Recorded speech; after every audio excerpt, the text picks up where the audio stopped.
पहले मुझे मुल्ली कहा गया, मुझे आतंकवादी कहा गया। मेरा सवाल माननीय पूर्व सांसद जी से है, क्या वो अपने समर्थक का खंडन करेंगे जिनसे वो मुझे गाली दिलवा रहे हैं? क्या उनके घर में बहन बेटी नहीं है? दोस्तों, ये है इकरा हसन, जिसने रिसेंटली सहारनपुर के एक छोटे से गांव जिसका नाम छापूरा है, वहां पे एक पंचायत मीटिंग होती है और उस पंचायत मीटिंग के दौरान वो अपने जज्बात का इजहार करती है और इमोशंस में उनकी आंखों से आंसू भी गिर जाते हैं। लेकिन यह सिर्फ एक पर्सनल मोमेंट नहीं था, बल्कि पूरे समाज के लिए एक मैसेज था। तो आइए पूरी कहानी हम समझते हैं। दरअसल ये इकरा हसन है, जो कैराना उत्तर प्रदेश से समाजवादी पार्टी की सांसद है, मेंबर ऑफ पार्लियामेंट है ये उत्तर प्रदेश से समाजवादी पार्टी की, और सिर्फ 29 साल की हैं और अपना पॉलिटिकल कैरियर में ये आप भी काफी ज्यादा एक्टिव हैं। और 2014 के अंदर लोकसभा का इलेक्शन जीतकर इन्होंने अपने परिवार की पॉलिटिकल लेगेसी को कंटिन्यू किया। और ये एक ऐसी औरत है जो हमेशा अपनी कॉन्स्टिट्यूंसी के लोगों के लिए आवाज उठाती है, लगातार बोलती रहती है। इकरा हसन के जो वालिद मरहूम मुनव्वर हसन भी काफी बड़े सियासतदान रह चुके हैं, वो भी वहां के सांसद रहे हैं लगातार 4 बार। और उसके बाद उनकी जो वालदा है तबस्सुम हसन, वो भी सांसद रही है, उनका भाई वो भी एमएलए है। तो मतलब एक बहुत बड़े खानदान से इनका ताल्लुक है। लेकिन जो वाकई इनके साथ घटना घटी है, उसके बारे में आपको जानना बहुत ज्यादा जरूरी है। 12 अक्टूबर 2025 को छापूरा विलेज में एक पंचायत मीटिंग होती है। इस मीटिंग का टॉपिक जो मौजूद था वो था शिव मंदिर की तोड़फोड़ और सामाजिक और कम्युनल हार्मनी का इंपॉर्टेंस, ये टॉपिक रखा गया था। इस टॉपिक के ऊपर जितने भी लोग थे वो अपनी बातें कर रहे थे, वो अपना स्टेटमेंट दे रहे थे। तो जब इकरा हसन ने अपनी स्पीच शुरू की, जब इकरा हसन को बुलाया गया और उसने अपनी स्पीच शुरू की, तो उनके जज्बात उन पर भारी पड़ गए और वो खुद के अपने आंसू रोक नहीं पाई। और इस दौरान इकरा हसन ने बोला कि मुझे मुल्ली कहा गया, टेररिस्ट कहा गया, लेकिन मैं चुप नहीं रहूंगी, मैं खामोश नहीं बैठूंगी। और ये सिर्फ मेरी इंसल्ट नहीं है, बल्कि हर औरत के लिए इंसल्ट है। आप सिर्फ ये इकरा मुनव्वर हसन की इंसल्ट नहीं कर रहे हैं, बेइज्जती नहीं कर रहे हैं, बल्कि हर उस औरत की जो इस समाज की नागरिक है। पहले आप इस बंदे को देख लीजिए, ये वो बंदा है जिसने इकरा हसन के खिलाफ गैर मुनासिब अल्फाज इस्तेमाल किए थे, जिस पर इकरा हसन भावुक हो गई थी।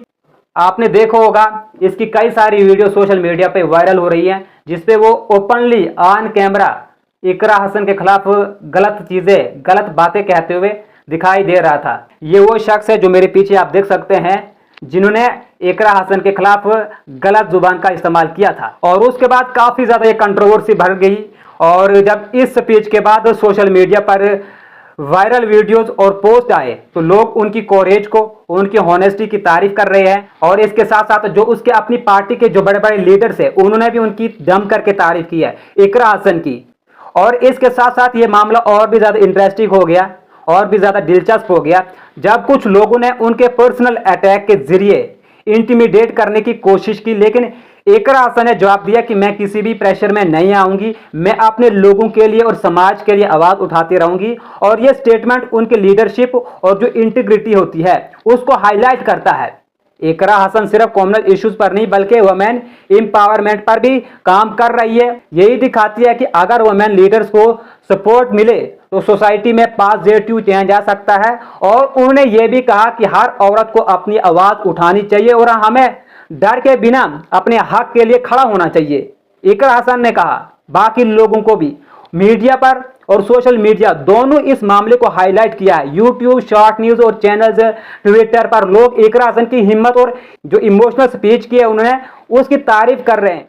तो कहीं ना कहीं दोस्तों, इस वीडियो से हमें यह सीखने को मिलता है कि लीडरशिप सिर्फ पॉलिटिकल पावर नहीं है, बल्कि रेस्पॉन्सिबिलिटी भी है। इकरा हसन ने यह प्रूफ दिया है कि अगर आप सच्चाई और यूनिटी के लिए खड़े होते हैं तो पर्सनल अटैक भी आपको रोक नहीं सकते हैं। और यह सिर्फ इकरा का स्ट्रगल नहीं है, बल्कि पूरे समाज के लिए एक लेसन है।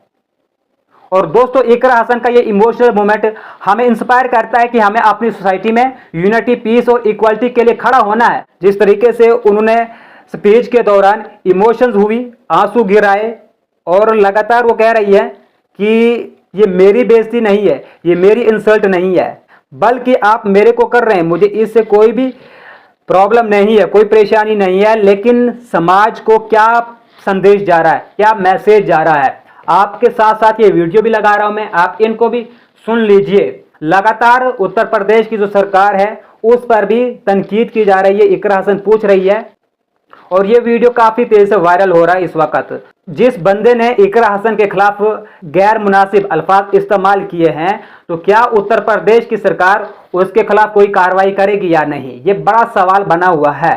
क्योंकि अब तक ये मेरे पीछे बैठे हुए शख्स की आप तस्वीर देख रहे हैं, इन पे सरकार की तरफ से, खास करके उत्तर प्रदेश की सरकार जहां के मुख्यमंत्री योगी आदित्यनाथ है, उनके तरफ से इस चीज के ऊपर, इसके खिलाफ कोई भी कानूनी कार्रवाई अब तक नहीं की गई है।